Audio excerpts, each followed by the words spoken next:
जीवन को महान बनाने वाली प्रेरणादायक कहानियां, निस्वार्थ भाव से जगत कल्याण की सेवा में समर्पित महान व्यक्तियों के अनुभव। प्रजापिता पिताश्री ब्रह्मा एवं मातेश्वरी जगदम्बा सरस्वती के संग के रंग, ईश्वरीय यज्ञ इतिहास की झलकियां तथा परमात्म शक्ति अनुभूति से अपना जीवन श्रेष्ठ बनाने के लिए देखिए कार्यक्रम प्रेरणा। दीपक देता है रोशनी फैलाने की प्रेरणा, फलदायी वृक्ष देता है देने की प्रेरणा, मधुबन देता है महकते रहने की प्रेरणा, महान व्यक्ति देते हैं जीवन जीने की प्रेरणा। आओ प्रेरणा से दें हम सभी को प्रेरणा।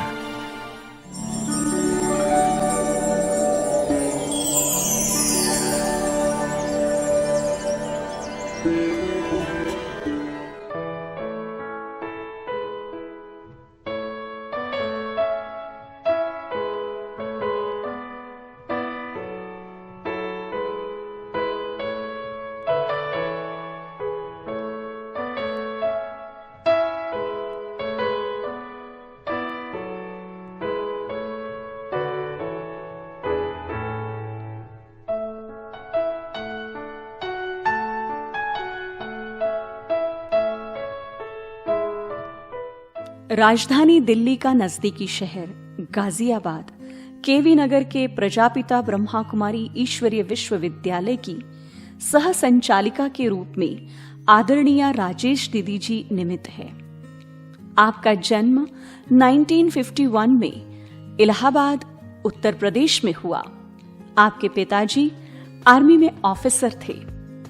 आपको बचपन से ही दूसरों की मदद करना व समाज सेवा करने का उमंग रहा।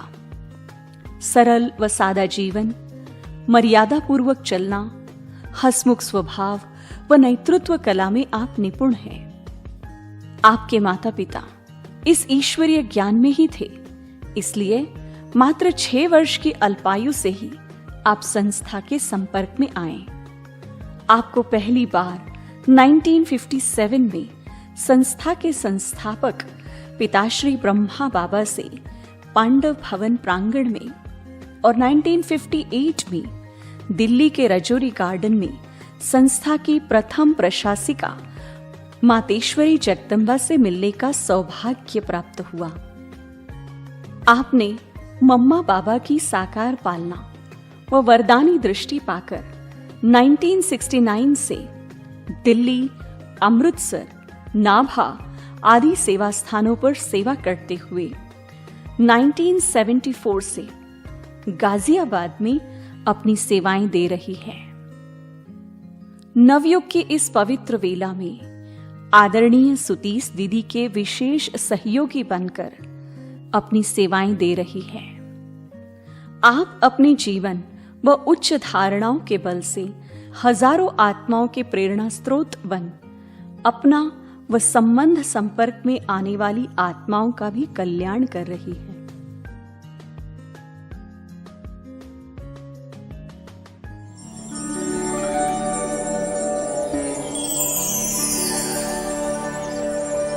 बचपन से साकार बाबा को भी देखा, मम्मा को भी देखा, क्योंकि मम्मा जो थी, बाबा जो थे, वो हमें बचपन में, मैं 7 साल की थी और गोद में भी खेली बाबा के, मम्मा के भी, क्योंकि मम्मा बाबा दिल्ली आया करते थे राजौरी में।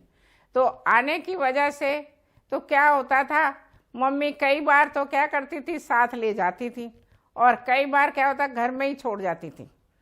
और धीरे धीरे फिर जब मैंने पढ़ाई पूरी की, पढ़ाई पूरी करने के बाद फिर उसके बाद अचानक ही शांतामणि दादी दिल्ली में आई हुई थी। तो शांतामणि दादी ने कहा कि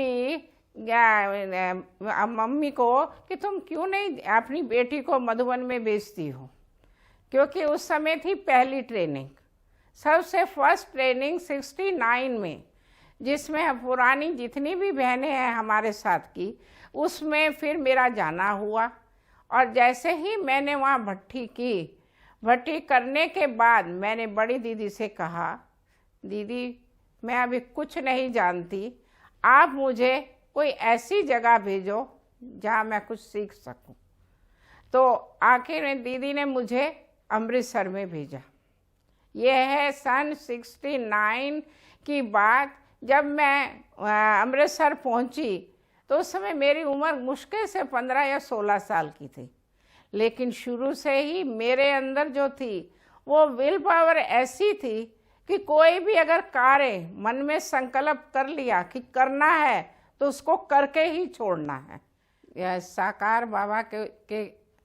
बाबा से मिलने के लिए जब मम्मी पापा मुझे लेके गए मधुबन में, तो उस समय मैं बहुत छोटी सी थी।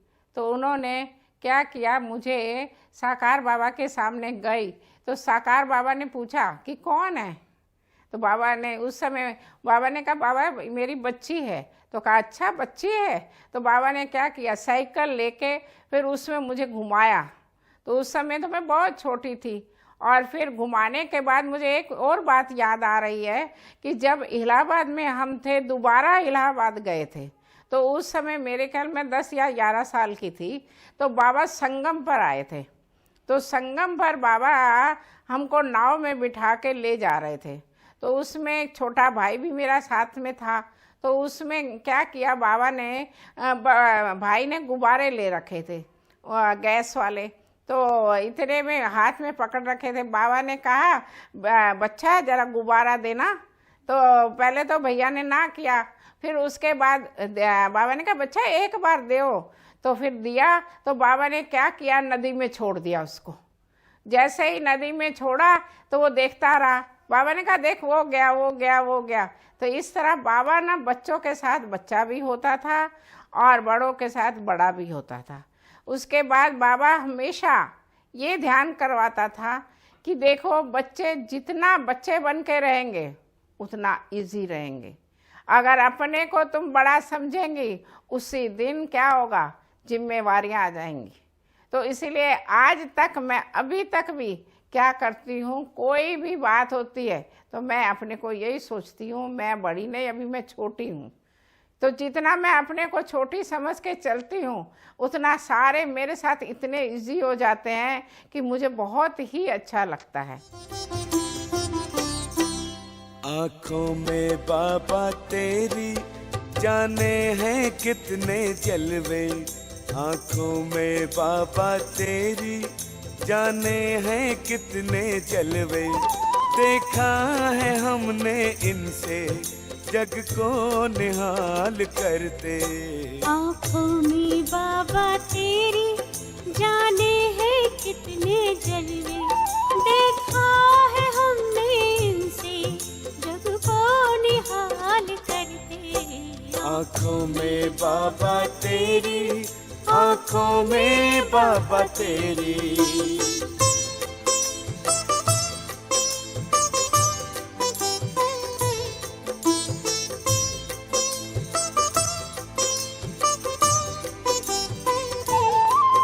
भगवान को भी बाबा आंखें तेरी लुभाई, भगवान को भी बाबा आंखें तेरी लुभाई, बरसा रही है इनसे अब रहमते खुदाई।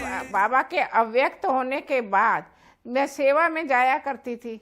तो सेवा में भी बाबा जो उस समय दादी थी, हमारी बड़ी दादी, जब भी मैं सेवा में जाती तो यात्रा भोजन का तो शुरू से ही था, लेकिन दादी से कई बार सवेरे हम मिलने के लिए जाते थे तो दादी बड़े प्यार से पूछती थी अच्छा अभी क्लास में जाएंगी।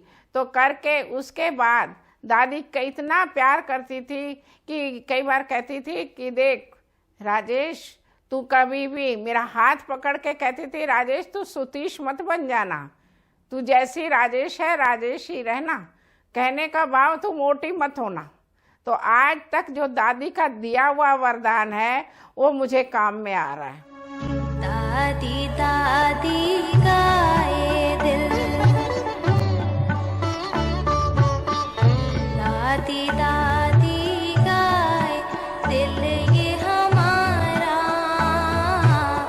कोई नहीं तुम सा प्यारा,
साथ में इतनी ये भी करती हूँ कि आज मुझे इतने एक नहीं सभी दादियों का प्यार मिला। आप देखिए, शुरू से जैसे ही निकालने वाली मुझे शांतामणि दादी थी, लेकिन बड़ी दीदी जो थी वो मम्मी पापा को शुरू से जानती थी, क्योंकि जब भी मैं पहली बार मधुबन गई थी तो बड़ी दीदी बड़े प्यार से कहती है, तुम किसकी बच्ची है? बड़े प्यार से बोली, अच्छा शीला और नंदलाल की बच्ची है। तो कहा ये तो बहुत भोली है शुरू से ही। लेकिन फिर जैसे ही मैं बाबा के पास जाती थी और माना अव्यक्त पालना के बाद भी मेरे को ये रहता था यात्रा भोजन जल्दी जल्दी पूरा करके मैं सोचती थी मैं जाके बाबा के आगे जाके बैठ जाऊं। और आज मुझे याद है जब मैं मई में गई थी पहले भट्टी में, तो बाबा ने मुझे वरदान दिया था। वो वरदान था, बच्ची, बाबा दृष्टि देता रहा और बोला, बच्ची सरल चित्त का अर्थ जानती हो क्या होता है? तो बाबा दृष्टि देता रहा, मैं भी देखती रही। तो उसी समय बाबा ने कहा, बच्ची सरल चित्त का अर्थ होता है जिसका देखना सरल, जिसका सोचना सरल और जिसका बोलना सरल। और मैं देख रही हूँ आज तक वो वरदान मुझे कदम कदम पर मदद कर रहा है। क्यों? मैं कभी भी कितना भी बड़ा कोई भी व्यक्ति हो, लेकिन मैं कभी ये नहीं सोचती कि मैं बड़ी हूँ या कैसी हूँ।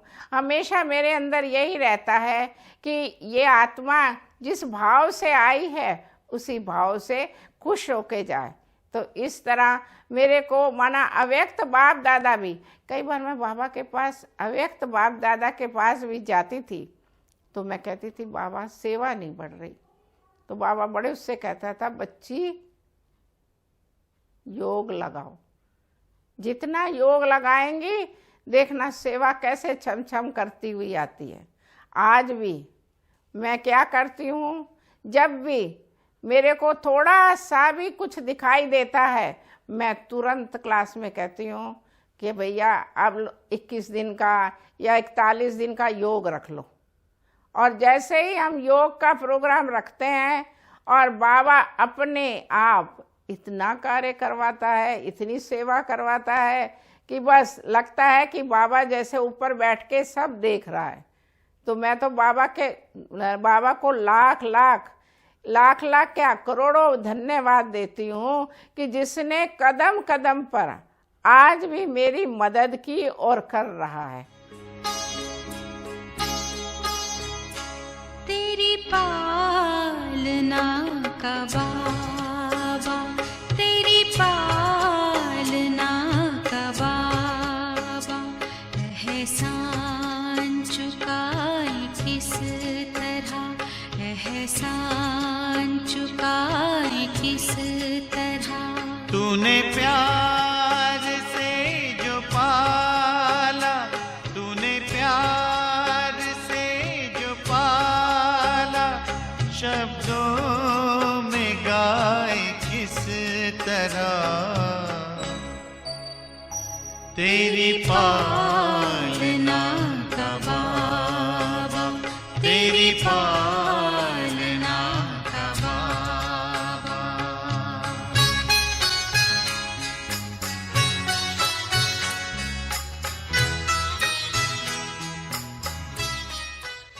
सबसे पहले मैं अमृतसर गई तो अमृतसर में क्या था, चंद्रमणि दादी, उस समय ये अपने गीत तो थे नहीं, उस समय ये चंद्रमणि दादी सारे जो जितने भी फिल्मी गीत होते थे वो लगाते थे। और उसमें भी मेरे को कई गीत तो ऐसे लगते थे, इतने अच्छे लगते थे, जैसे किसी ने अपना बना के मुझको मुस्कुराना सिखा दिया। बस यही रहता था कि देखो, सोचा भी नहीं था कि कौन अपना बनाएगा, और बना के फिर अपना बना के कि सदा के लिए ज़िंदगी के अंदर बस मुझे मुस्कुराना ही सिखाएगा। और ये बात मैं हमेशा याद रखती हूँ कि तू जी तो आज के लिए जी, कल के लिए नहीं, क्योंकि जो जीना है वो आज जीना है, कल तो किसी ने देखा ही नहीं है। तो इस तरह पहले तो मैं चंद्रमणि दादी के पास रही तो उनसे ये सीखा कि कितना भी कुछ हो, लेकिन शेर की तरह रहना है, घबराना नहीं है। क्योंकि जहाँ तुम घबराए वहाँ सारा काम माना तुम्हारे ऊपर जिम्मेवारी आ जाएगी। इसीलिए हमेशा मन से निडर रहना, और मन से निडर रहेंगी तो हमेशा खुश मिजाज रहेंगी। फिर मैं मधुबन में आई तो गुलजार दादी के भी बहुत नज़दीक में रही।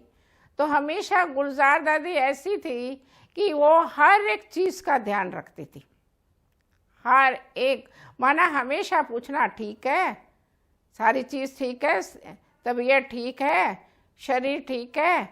और उसके बाद हमारी जो बड़ी दादी थी, वो तो बड़ी दादी का कहना ही क्या, बड़ी दादी तो एक एक चीज़ पर ध्यान देती थी। अगर मान लो हमने जूते भी पहने हैं तो कहेगी बड़े प्यार से, अच्छा ये अच्छे लगते हैं, अच्छा इसको पहन के तुम्हें मुश्किल तो नहीं होती। तो माना दादी जो थी हमारी एक एक चीज़, अगर हम मान लो शुरू में आए भी थे तो कपड़े भी पहनते थे तो दादी को ये रहता था कि ये देख कि कैसे रहना है। उसके बाद बड़ी दीदी थी तो बड़ी दीदी से ये सीखा कि हमेशा पढ़ाई पे ध्यान दो। बड़ी दीदी को हमेशा रहता था कि हाथ में डायरी पेन जरूर होना चाहिए। अगर डायरी पेन हाथ में नहीं तो मानो क्या है, कोई कॉलेज जाता है तो कॉलेज में हाथ में डायरी पेन तो होता है, क्योंकि हम लोग क्या हैं और इतनी बड़ी यूनिवर्सिटी के अंदर पढ़ रहे हैं तो कम से कम डायरी पेन तो हाथ में हो। और आज अभी भी मैं क्लास में क्या करती हूँ, अगर क्लास में किसी के पास डायरी पेन ना हो तो मैं साफ कह देती हूँ भाई कहाँ हो, क्योंकि अगर डायरी पेन होगा तो लोग समझेंगे तो सही कि हाँ तुम कॉलेज में या यूनिवर्सिटी में जा रहे हो। और उसके बाद मैं जितनी भी दादियों के नज़दीक में आई तो हमेशा दादियों से यही सीखा। कई ऐसी चीज़ें थी जो मैं खाती भी नहीं थी। मुझे याद आता है वो दिन जब मैं पांडव भवन में, जब ये बना हुआ कुछ भी नहीं था तो मैं जा रही थी, उसी समय बड़ी दादी, चंद्रमणि दादी, गुलजार दादी सारी बैठी हुई थी बरामदे में। तो उन्होंने देखा ये संतरा नहीं खाती, तो दादी ने बड़े प्यार से मेरे को बुलाया और चंद्रमणि दादी कहते, दादी देखो राजेश जा रही है, दादी ये संतरा नहीं खाती है, इसको ना आप जरा बुलाओ। तो मैं गई तो दादी ने बड़े प्यार से ना संतरा ही मुझे दिया। तो दादी ने कहा अच्छा खाएंगी, तो मैं चुप करके ना ले लिया। तो दादी कहती खा, मेरे सामने खा। तो कहने का भाव है दादी ने सब कुछ सिखाया। आज मैं यज्ञ में हूँ तो यज्ञ में मैं ये नहीं कहती मुझे ये चीज़ नहीं खानी, जो यज्ञ में आ गई वो मुझे खानी ही है। क्यों? क्योंकि बाबा ने यज्ञ रचा है तो यज्ञ में तो हर एक अपनी आहुति डालेगा ना। तो जो आहुति डालेगा, अगर हम स्वीकार ही नहीं करेंगे, हम ही लोग देवता, हम आत्मा ही तो देवता ही बनने वाली हैं, और हम आत्मा ही स्वीकार नहीं करेंगी तो बताओ उन्हें कितना फील होगा। तो इसीलिए इस यज्ञ की भी संभाल करना सबसे पहला हमारा कर्तव्य है।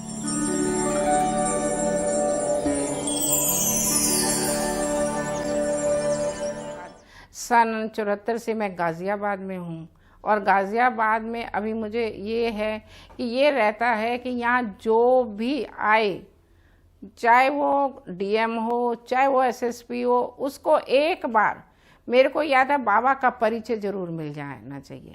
जैसे अभी पिछले दिनों इलेक्शन हुए तो इलेक्शन में भी मुझे ये था कि वीके सिंह से मैं आप मिलने के लिए गई। इससे पहले मैं राजनाथ जी थे तो राजनाथ जी से भी मिलने के लिए मुझे ये रहता है कि कोई भी वीआईपी आया है कम से कम उसको बाप का परिचय जरूर मिल जाए। ये मेरे को बहुत ध्यान में रहता है।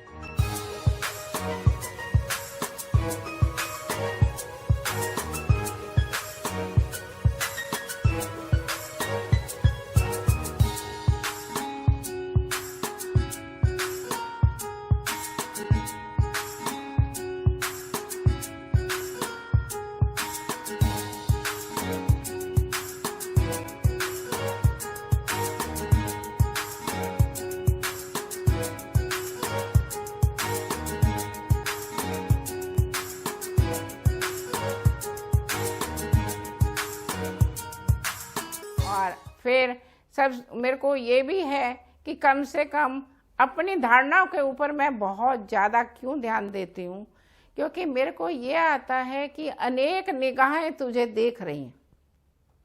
क्योंकि हमको पहले सबसे पहले ये ध्यान रहना चाहिए कि देखिए, सबसे पहले हम प्यूरिटी तो कहते हैं कि हम ब्रह्मचर्य में हैं, लेकिन सिर्फ शारीरिक ब्रह्मचर्य नहीं, लेकिन मेरे को ये आता है, अगर मन में मान लो मेरे मन में ईर्ष्या भरी पड़ी है या मेरे मन में दूसरे के प्रति ठीक भाव नहीं है, तो मैं उसको भी प्यूरिटी नहीं समझती।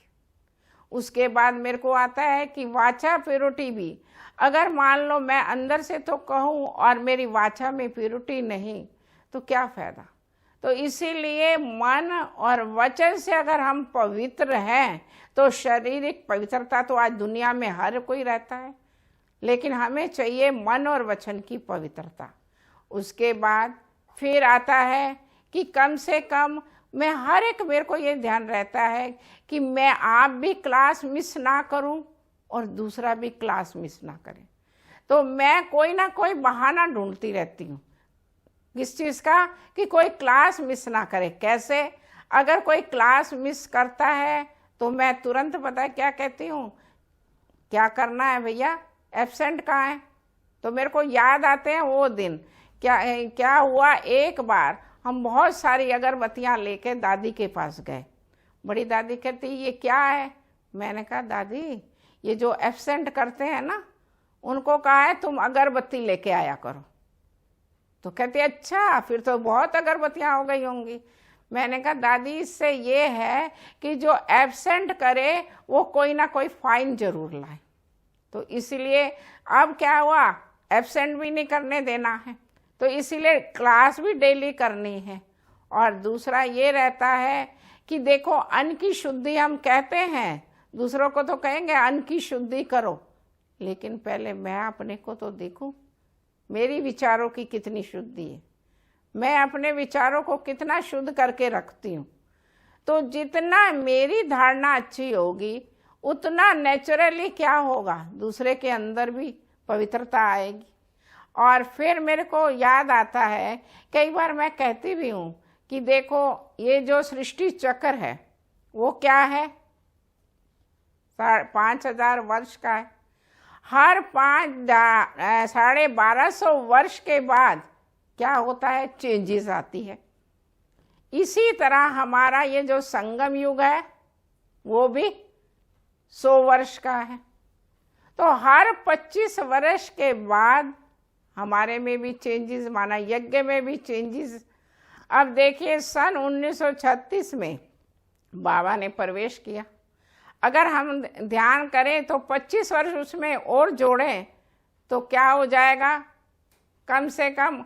फिर अगर 25 वर्ष जोड़ते हैं 1200 उसमें क्या कहते हैं 36 में, तो 36 में अगर 25 जोड़ेंगे तो आ जाएगा 60।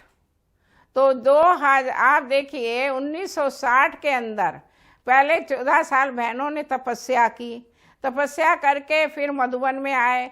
फिर उसके बाद 1960 से पहले कोई सेंटर नहीं था।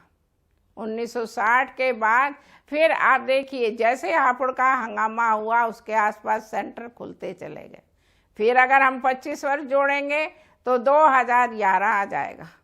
तो आप देखिए 2007 के अंदर हमारी दादी का जाना होता है, और फिर यज्ञ के उसके बाद 25 वर्ष जोड़ते हैं तो 1984 आएगा। आप देखिए सन 1974 के बाद सारे वर्ल्ड के अंदर हमारे आश्रम जितने थे वो खुल गए, और फिर 25 वर्ष जोड़ेंगे तो 2011 आ जाएगा। तो 2007 के अंदर हमारी दादी जाती है, और यज्ञ के अंदर भी थोड़ी उथल पुथल, माना हर एक के अंदर कि पहले अब बाबा गया, अब दादी गई, क्या होगा। अब उसके बाद अगर हम 25 वर्ष जोड़ते हैं तो 36 आता है, लेकिन अगर हम उनका आधा करेंगे तो कम से कम 2021 या 22 आएगा। तो अब हमारे पास पुरुषार्थ का टाइम कितना है, सिर्फ मुश्किल से 4 या 5 साल। तो अब 4-5 साल में हमें अपना भी तपस्या करनी है, क्योंकि दुनिया में कहते हैं कि देवियां अंत में अंतर ध्यान हो गई।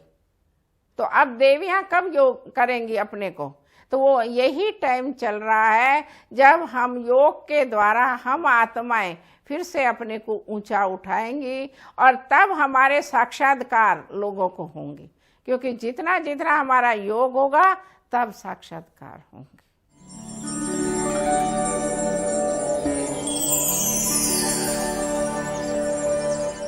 दीदी इतनी उम्र में भी इतना एक्टिव कैसे हैं?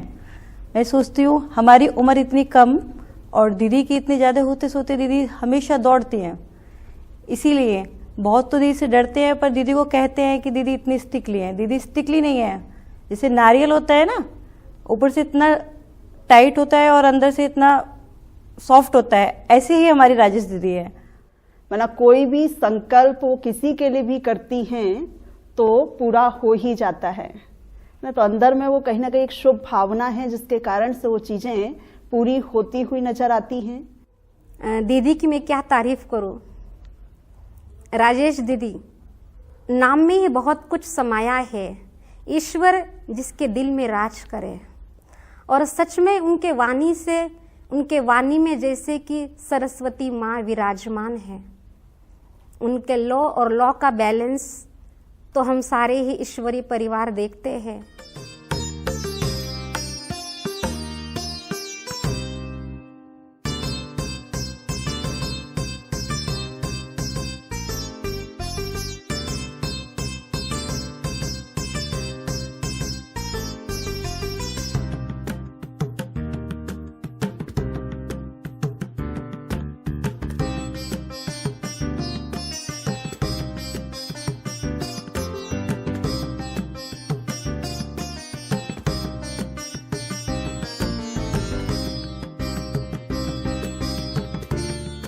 जैसे कहते हैं कि एक माँ होती है, माँ की जैसे वो प्यार भी देती हैं, लेकिन एक डर भी लगता है नियमों पे जो चलती हैं, और उन नियमों पे चलने के कारण हमारा सेंटर बहुत अच्छा चलता है। सभी स्टूडेंट, सभी जितने भी जिज्ञासु हैं, सभी उनकी बहुत इज्जत करते हैं, और उनमें जो है उमंग उत्साह बहुत ज़्यादा है ना। हर समय वो उमंग उत्साह में रहती हैं, एकदम लाइट और माइट की स्थिति में रहती हैं, इसलिए उनका शरीर जो है एकदम फिट है। इतनी उम्र होने के बावजूद भी वो एकदम फिट है। राजेश दीदी ने मेरे को भाई के रूप में बहुत प्यार दिया। उनकी वो मुरली तो चलाती ही हैं, लेकिन साथ में एक एडमिनिस्ट्रेटर भी हैं, जो कि एक ऑर्गेनाइजेशन को, चाहे वो छोटे स्तर पर हो या बड़े स्तर पर हो, उसको चलाने के लिए बहुत ज़रूरी है। उसके लिए सभी को एक ही निगाह से देखना बहुत अत्यंत आवश्यक है, जो मैं राजेश दीदी के अंदर देखता हूँ। मैंने जो दीदी के अंदर देखा, शायद अलौकिक में, अलौकिक में किसी में भी नहीं देखा। मेरी दीदी ने मुझे ऐसे चलाया जैसे अपने छोटे से बच्चे को गोद में उठा करके पालना करती हैं।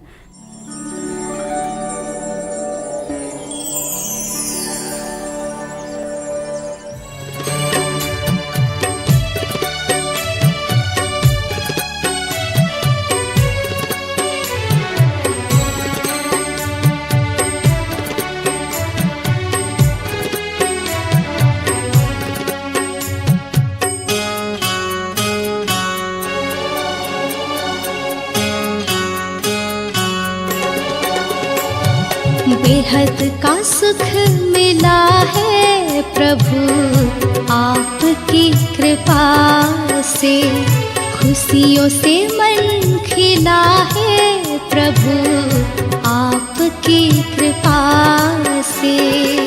जीने का मर्म देकर जीना हमें सिखाया, हमको तो अपने ही हमसे है मिलाया। जीवन नया मिला है प्रभु आपकी कृपा से, बेहद का सुख मिला है प्रभु आपकी कृपा से।